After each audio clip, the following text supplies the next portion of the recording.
Yeah, that really just shows poise and composure, which we know that Shane Baz has had. Really, the only problem has been staying on the field and staying healthy. But yeah, we both called it, not to toot our own horn, but we thought that if Shane Baz was available, he would dominate because he's.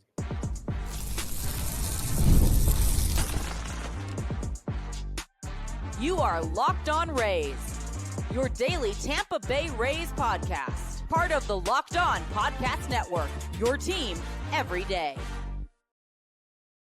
Welcome into Locked On Rays, your daily podcast covering everything Tampa Bay Rays, from game analysis to player interviews. We've got you covered with all the latest news and insights. My name is Kevin Weiss. I'm Ulysses Zambrano, bringing you expert analysis and passionate discussions about our beloved Rays. We're here to break down every play, every trade, and every milestone. In fact, this is our 7th season covering the Rays daily. So go ahead, grab your favorite Rays gear, settle in, and subscribe to our Locked On Rays YouTube channel and other podcast platforms. You can also find us on X and Instagram at Locked On Rays. Today's episode is brought to you by Amazon Fire TV Stick 4K. Did you know your Fire TV is also an Xbox? Turn any TV into your gaming and entertainment hub with Fire TV Stick 4K devices. No console required. Head to amazon.com/Fire TV Locked On to get started. Xbox Game Pass Ultimate subscription and compatible controller required. It was like the Rays had a Game Pass this weekend when they faced the San Diego Padres, because they were playing all over the field, Kev. Sweep. Which is amazing considering it happened on the road where the Padres had been doing monstrous damage to the opposition at their home ballpark. And the Rays just said, nope, we'll take it from here. We'll win Friday. We'll win Saturday. We'll win Sunday for a clean sweep and a 5-game winning streak to boot to get the team back up to 500. So we will talk about the sweep that was, some Rays players, some Rays rookies that may be garnering some all-star consideration. And we also have some listener comments on the wonderful weekend that was. But man, it's a good feeling. It's a good feeling to see the Rays rack up a couple wins, several wins, get a sweep. And again, this isn't a sweep against the Rockies or some lousy team. This is a very formidable Padres squad. I know they have some injuries, but the fact that the Rays travel literally cross country into an environment where the Padres were, I think, 17-1 entering the series at home, and for them to come in and say, hey, we're not scared. We're not going to back down. We're going to give you our best. And ultimately, that's what they did.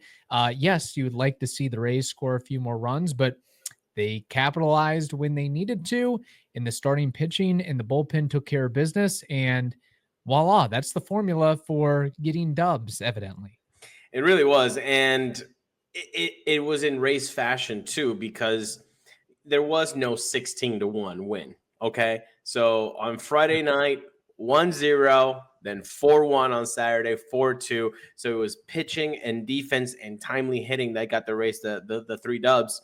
But like you said, not to be, pushed under the rug or anything like that, but they came through the Diamondbacks as well, winning those last 2 games. So This team is feeling good. And I wanted to ask you like a little trivia question, which I know it's not Friday, but if you remember, everybody that's listening, 2020 was a wild one, right? The Rays go to the playoffs.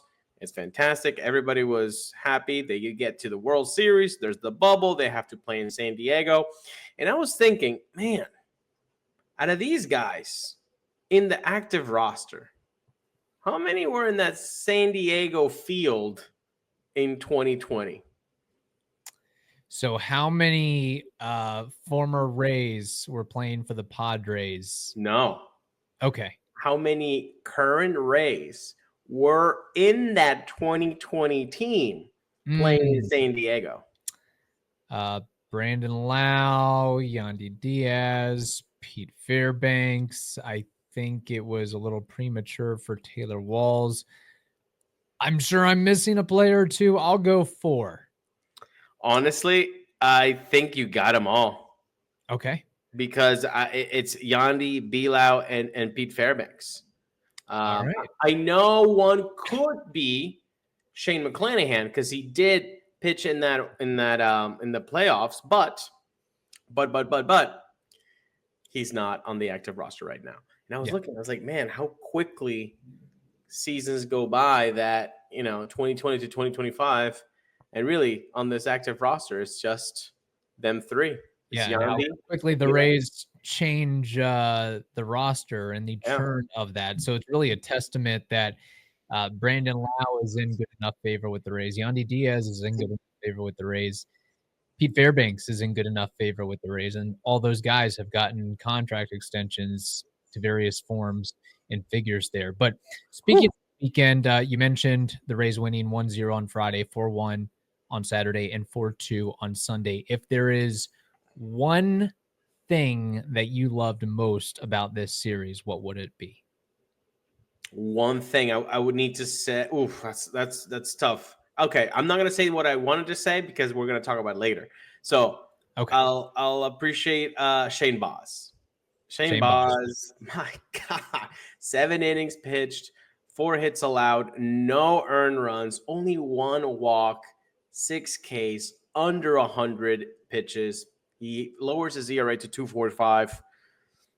We said it from the beginning, and you can go back on the tape, people, before the season started. We both picked Shane Baz to be this year's best race pitcher in the rotation. We both said it, and he has just shown time and time again that he can be such a dominant guy out there. And the Rays did not give him any favors, Kev, by just providing that 1 run of support. But guess what? When you have the quality stuff that he has, man, and it's working, it doesn't matter who's in front. 1 run is just enough, and that's exactly what he showed on Friday. So that's my guy.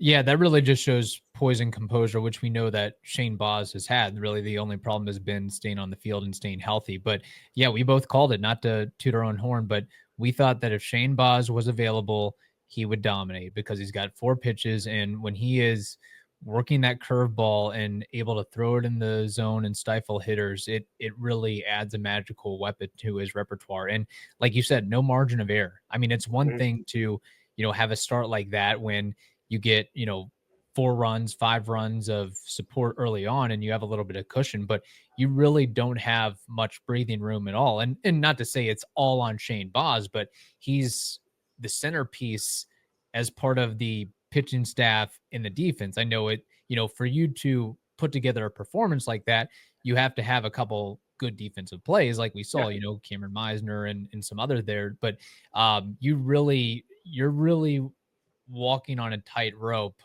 with not much margin whatsoever. So it was good to see Shane Baz deal with that. As far as myself, I think it's something we're going to get into a little bit later because there is definitely one player that has caught the apple of my eye, so to speak. But I will just throw a couple shout outs here. I know that we've been very critical of Taylor Walls, so I will give him his flowers. He got his first homer of the season over the course of the weekend. That was his first home run since September 2024, which was his only home run since September 2023. So will this matriculate into more dingers?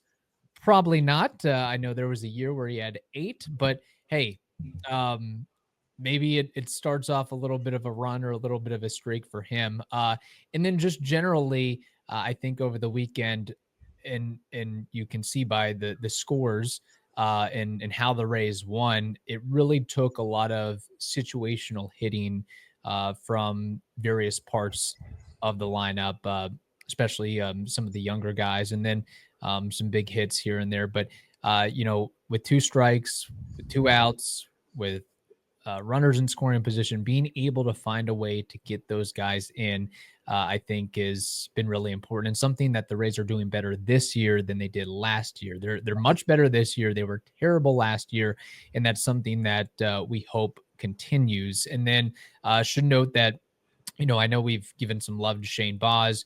We've given some love, or should give some love, to Ryan Pepiot and Zack Littell. because Pepiot put together a solid outing, Littell put together a solid outing, but the Rays relievers have also thrown 13 straight scoreless innings. So that's something to appreciate and give merit to as well. So this is one of those times where you almost don't want to have the Rays get an off day. Like, hey, let's keep this rolling along. Keep playing, keep striking while the iron's hot. So we'll see if they can keep it up against the Kansas City Royals at Steinbrenner Field this week.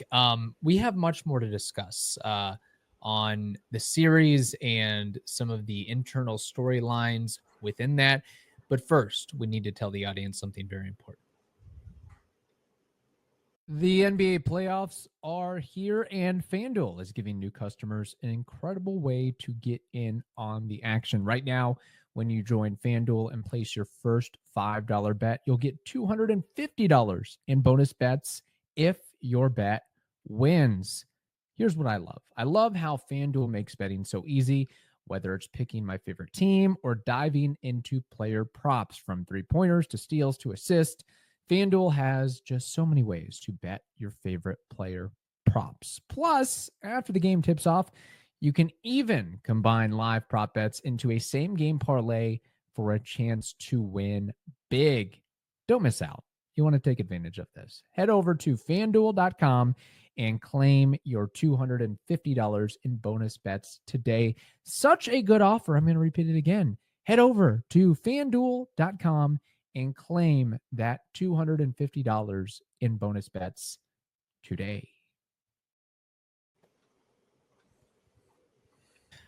All right, Ulysses. I think there is an individual or multiple individuals that we want to give some additional extra love to. You want to kick it off with bringing up the names here?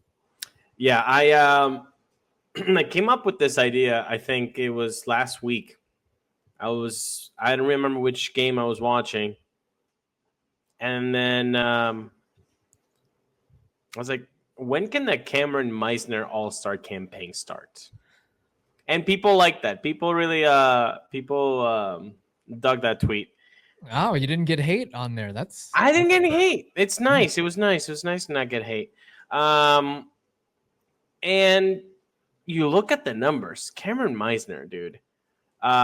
24 games, 81 plate appearances. People, we know it's small sample size, but stay with us. 315 average, 358 on base, a 562 slug. Those 3 bombs, like I said, 164 WRC plus. He's playing center field. He's playing right field. He's playing left field. He's already accumulated 0.7 F4. What a fantastic 2025 start for Kameron Misner. I don't see how you look at those numbers and you take out the name. Just take out the name, and then you give me those numbers. Those are April. I want to see All-Star. April, I want to see an All-Star campaign from that guy. Now, obviously, we have to wait May and June, and obviously the name. I said take out the name because it's tough out there for outfielders to get in the ballot. Yes, when you're not in a big market and when you're not a big name. So he's going to have an upward battle. But so far, I know we're going to talk about another guy. But first, I just wanted to focus on Meisner and get your take on it. He's been terrific, Kevin. No, he's been very impressive, and his numbers line up with the best of the best right now as far as outfielders go. I don't know if he has enough at-bats to qualify for league leaders, but I would imagine with all the injuries that are going on, he will eventually cross into that threshold. But, beyond the offense, we also have to spotlight what he's done in the outfield and in particular right field. I mean, just over the course of the weekend, we saw him make a really nice sliding grab in foul territory, and then he more or less single-handedly instigated a double play in the outfield, making the catch and then the sure-handed throw to first to nab one of the Padres players up. So little things like that you can also add to his highlight reel or highlight tape when you're talking about all-star candidacy. I think the thing that ultimately is going to detract Kameron Misner is because his name is Kameron Misner, and nobody really knows who he is as of yet, unless you are a Tampa Bay Rays fan. And if there's something working in his favor, I would just say, and this is again still early, things can change over the next couple months. All-star voting will begin in early June and continue through late June. But you have some of the brand name outfielders in the American League that are struggling right now. In particular, Mike Trout and Julio Rodriguez, and those aren't the only guys. And there's other guys too. Like, I'm just throwing out a name, Jarren Duran. Kameron Misner's numbers are way better right now, presently, than Jarren Duran. Does that mean that Misner gets more All-Star votes than Duran? Probably not, based on the market and based on the name recognition. But the fact that we're having this conversation should be, really a testament to what he's done and hopefully what he will continue to do. Now, I will say, and I know this guy literally just got called up.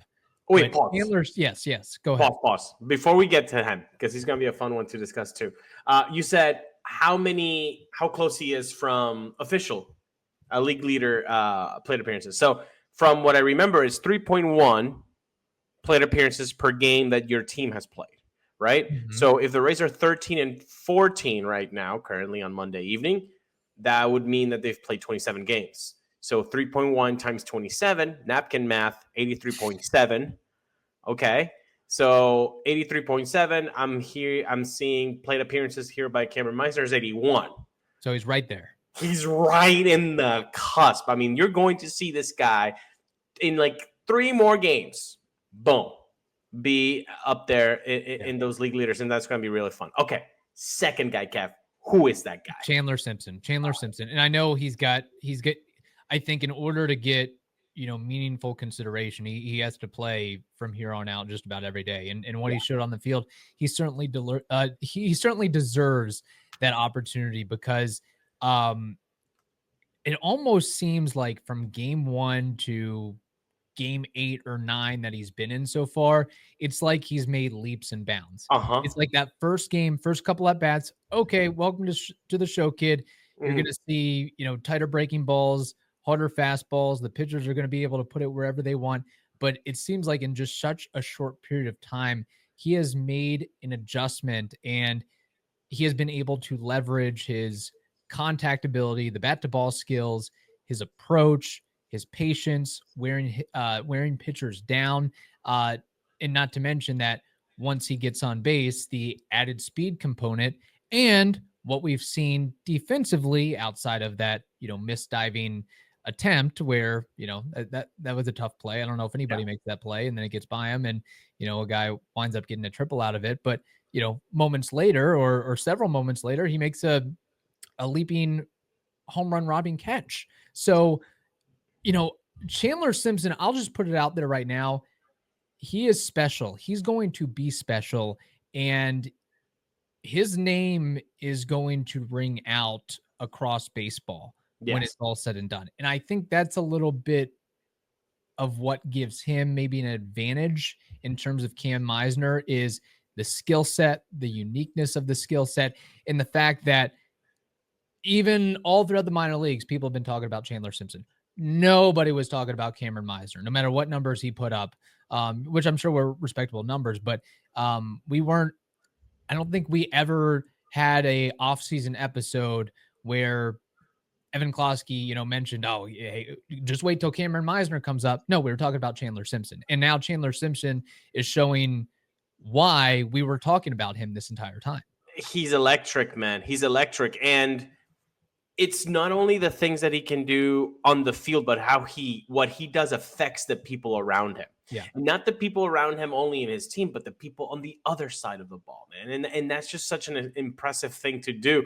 That home run grabbing catch and his celebration. Love that because again, we talked about this a couple weeks ago. Like when they're young, you can just see a ball player just have this fire inside them, and it's just exuding. Because imagine that, right? Like it's been your dream since you're like 5 years old, 8 years old, whatever it is, and you're finally there. Like you're just man gumming. You're Meisnering. All right. You're Simpsoning. Right. And you see that in guys. And when they see success like they are, that's just contagious. And you said it last week. Simpson getting called up next to Mangum, next to Meisner, guys he rubbed elbows with in the minors. Yeah.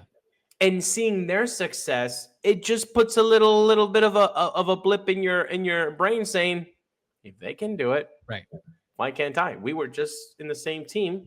We were playing ball. He's killing it. I can kill it too. And Simpson, like you said, has that added bonus of having this incredible skill that not a lot of people have at his level that makes you do a lot of different things. I just want to read something right here, and it got me thinking. This was not me that's giving him this nickname, but I just want to read a little paragraph, if you don't mind. I don't mind, but first we gotta tell folks something very important, Kev. Yes, we do. There's nothing better than catching an MLB game live. The crack of the bat, the roar of the crowd, and the smell of Yankee tears. And if you're looking to go last minute, Game Time makes getting tickets easier than ever. They've got last minute deals, all in pricing, and a lowest price guarantee. They take the stress out of buying MLB tickets. It's like knowing you have a reliable bullpen when your starters have already done the job. You can just put your feet up and know that the team's going to win.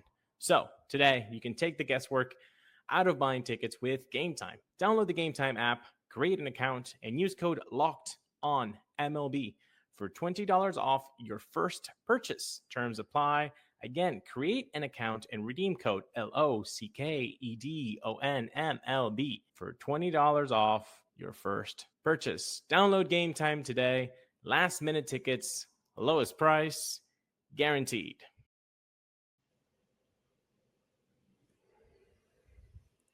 So I saw this snippet, and I think the article is a couple months old, but it rings true or stands out now that Chandler Simpson is in the majors. Mm-hmm. Simpson has or had been dubbed, quote, Little Tony Gwynn by former big league outfielder Marquis Grissom. This nickname highlights Simpson's exceptional bat control and contact hitting ability, similar to the Hall of Fame player Tony Gwynn. Simpson's speed and base stealing prowess further distinguish him. Now, I will say this.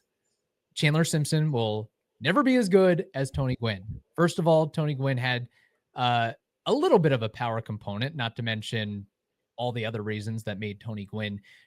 But if you watch Chandler Simpson, you can see a little hint of the similarity just when he shortens his stroke and flares the ball the other way.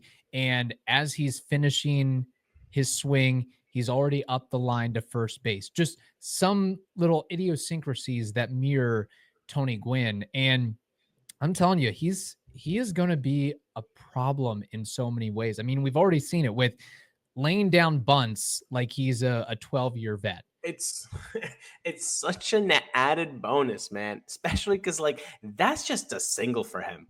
Yeah. What is the difference between that and a blooper behind second? Or you know what? A line drive to right field where you're only going to get to first base. What's the difference? Yeah. I don't care if you hit it 105 mile per hour exit velocity and it's, in the outfield. Who cares? He's still on first. And honestly, a Simpson single is really a double or maybe a triple because of his speed. Exactly. And guess what? It just makes you, get a little bit of a taste of something that we've been missing in the game for a while. When you see him on first, you're like, oh man, a steal is. You smell it. It's right there, right? No, it's really fun. And the catcher drops a ball. He fumbles with it for a second. I mean, we see on a wild pitch. I mean, that's the thing that makes me wonder is how much more nervous the battery and the defense is when Chandler Simpson's on third. Like you have to be perfect. Because no breaking balls. He has the skills to get to home if on the smallest of mistakes. That's just one thing, though. Perfect example, Kev. So man on third, there's whatever, how many outs, 0, 1, or 2. If you're the pitcher, why are you throwing breaking balls? Knowing that how much trust do you have in your catcher to block that pitch? And so if you're the hitter, then you're thinking the same thing opposite. You're not throwing any breaking balls, are you? You're going going hard stuff. Yeah, hard stuff, and it better be in and around the zone. Because I'm hacking. Yeah. I'm doing a daddy hack. No, it's again, it's what we said earlier. It's how not only what he does within the game for himself, but how he impacts the players around him. He's impacting that battery. He's impacting that third, that runner at third, and he is impacting the guy at the dish. So like, it's very, very cool to see a player with his skill set be a Rays player, obviously, because we haven't seen this in a long time. And again, just to tie a little bow around it, I understand how he might have to get a lot more plate appearances in order to get that same kind of traction like Meisner. But let's be real.